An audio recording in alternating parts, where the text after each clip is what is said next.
Good morning, students. Today our topic is decay of charge. इससे previous class में हमने पढ़ा था कि ग्रोथ ऑफ चार्ज किस तरह से इंक्रीज़ होता है जब कैपेसिटर जो चार्ज होता है तब उसके प्लेट्स पर चार्ज किस तरह से इंक्रीज़ होता है, उसके लिए हमने इक्वेशंस देखी थी. Now initially at time t is equal to 0, the charge on the capacitor is maximum. Now we disconnect the plug from the gap between 1 and 3 of a two-way key and insert the dot or plug between the terminals first and second. So the battery comes out from the circuit and capacitor starts to discharge. Capacitor starts to discharge and the circuit related to the discharging of the capacitor is shown in figure 6.20. तो एक time T equal to 0 जो capacitor की plates पर जो charge है वो क्या है, मैक्सिमम है. और जो टर्मिनल टू वे की टर्मिनल्स है फर्स्ट और 3, वो उसमें हम जो प्लग है वो वहाँ से हटाकर और 1 और 2 के बीच में कनेक्ट कर देते हैं. प्लग वहाँ लगा देते हैं फर्स्ट और सेकंड टर्मिनल्स के बीच में. सो बैटरी जो है वो सर्किट से आउट हो जाती है और कैपेसिटर जो है वो डिस्चार्ज होना स्टार्ट हो जाता है. और ये हम डायग्राम जो 6.20 है इसमें ये इसके लिए सर्किट दिखाया है. बैटरी आउट हो गई है और कैपेसिटर जो है वो डिस्चार्ज होना शुरू हो जाता है. Let I be the amount of charge in the circuit at any time small t and q be the amount of charge on the capacitor at that time. Since there is no source of EMF in the circuit, so we can write the equation 0 is equals to IR plus Q by C. क्योंकि source नहीं है कोई भी EMF का circuit में, so equation क्या हो जाएगी IR plus Q by C is equals to 0. और I के लिए जो इक्वेशन है वो होती है I is equals to dq by dt. ये हम यहाँ पुट कर देंगे I की जगह, तो dq by dt into R plus Q by C is equal to 0 आ जाएगी. नाउ यदि हम चार्ज वाली टर्म्स को लेफ़्ट साइड में ले जाएं और राइट हैंड साइड में टाइम वाली टर्म्स रखें तो इक्वेशन होगी d q by q is equals to minus d t upon R C. D q by q is equals to minus d t by R C. And if you integrate the equation then we get l n q is equals to minus t upon R C plus C two. और C two क्या है, constant of integration है. When t is equal to 0 then q is equals to q naught, maximum value of charge. जब discharging जो है capacitor की start नहीं हुई है उस time t is equal to 0 पे जो कैपेसिटर की प्लेट्स के ऊपर जो चार्ज है वो मैक्सिमम होगा और उसकी वैल्यू कितनी है q naught. सो ये जब इसमें हम पुट करेंगे then we get C2 is equals to ln q and equation 53 becomes ln q is equals to minus t upon rc plus ln q naught and finally we get q is equals to q naught exponential minus t upon rc. सो इस equation से क्या clear है, equation 54 gives the value of charge on the capacitor eight any time t during the discharging process. किसी भी time t पर यदि हमें charge की वैल्यू फाइंड आउट करनी है कैपेसिटर प्लेट्स पर तो हम इस इक्वेशन से निकाल सकते हैं, जबकि कैपेसिटर जो है वो कैपेसिटर की डिस्चार्जिंग हो रही होगी. Now if we put t is equals to RC then we get q is equals to q naught into e power minus 1 and this will be equal to 0.368 q naught. Capacitive time constant of a circuit is also defined as the time after which the charge on the capacitor becomes 36.8 of its maximum value during the discharging process. तो ये time जो constant है capacitive time constant circuit का वो क्या होगा, it is the time after which the charge on the capacitor becomes 36.8% of its maximum value. जो capacitor की प्लेट्स पर जो चार्ज है इस टाइम के बाद में 36.8% मैक्सिमम वैल्यू का रह जाएगा डिस्चार्जिंग प्रोसेस के दौरान. Theoretically the capacitor will take infinite time. Theoretically, the capacitor will take infinite time to attain its minimum value, that is 0, but practically it gets the minimum charge when t is equals to 5 RC.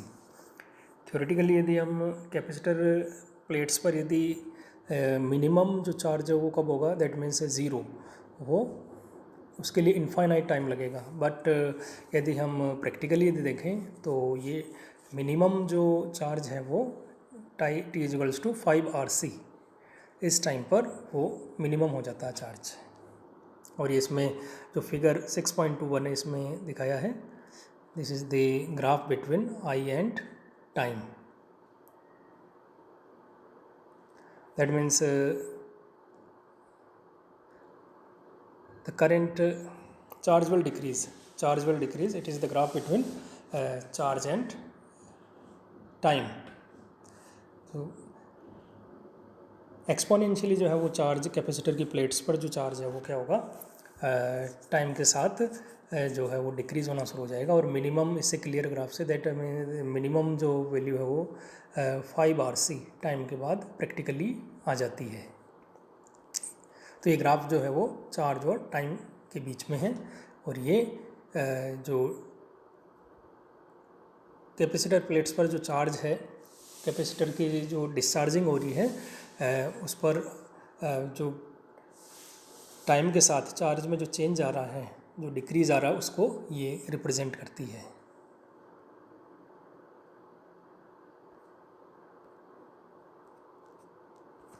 Now our next topic is growth and decay of current in LR circuit.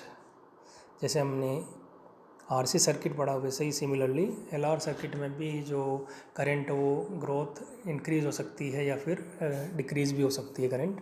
तो इसको 1 by 1 देखेंगे। Consider a battery having EMF E connected in series with a combination of resistance R and inductance L through a 2-way की। ये इसमें diagram जो है 6.13 में दिखाया है कि L और R जो है वो ये बैटरी जिसका EMF E है इसके साथ सीरीज में कनेक्टेड है थ्रू दी 2-way की। Now growth of current initially at time t = 0 the current in the circuit is 0।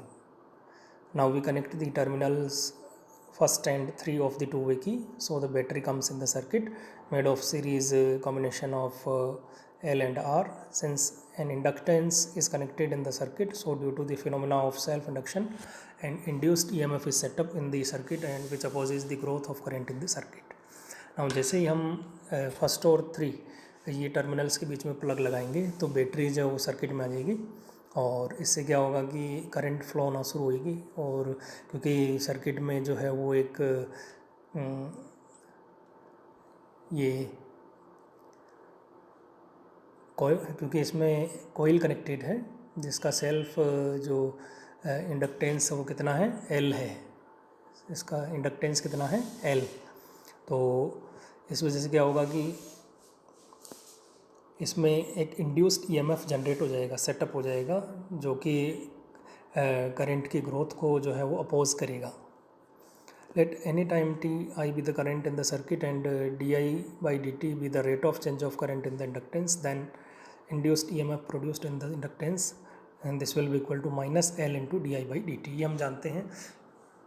And potential difference across the resistance is equals to I × R। So if we write the equation,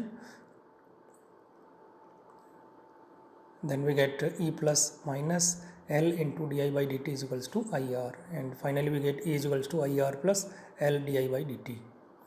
and यदि हम current वाली terms को time वाली terms को separate कर लें, left hand side पे current वाली टर्म और राइट हैंड साइड पे टाइम वाली टर्म को रखें तो इक्वेशन आएगी di/E minus IR is equals to dt by L। di divided by E minus IR is equals to dt by L, and if we integrate the equation then we get ln E minus IR is equals to minus R by L into t plus C1। at time t is equal to 0 I is equals to 0, so we get C1 is equal to ln E। यहाँ पर C1 क्या है, constant of integration है, तो C1 की value आ जाएगी ln E। Now if we put the value of C1 in the equation 42, then we get ln E minus IR is equals to minus R by L into t plus ln E, and finally we get I is equals to E by R into 1 minus exponential minus R by L into t। Now if E by R is equals to I naught, if E by R is equals to I naught, then we get I is equals to I naught into 1 minus exponential minus R by L into T. So this equation 44 gives the value of current at any time t during the growth of current in LR circuit. And if t tending to infinity, then we get I tending to I naught or E by R. And this figure 6.14 shows the growth of current in the LR circuit. ये जो circuit है वो current की जो growth है वो उसको represent करता है ग्राफ। ये आई और टी के बीच में ग्राफ है टाइम टी।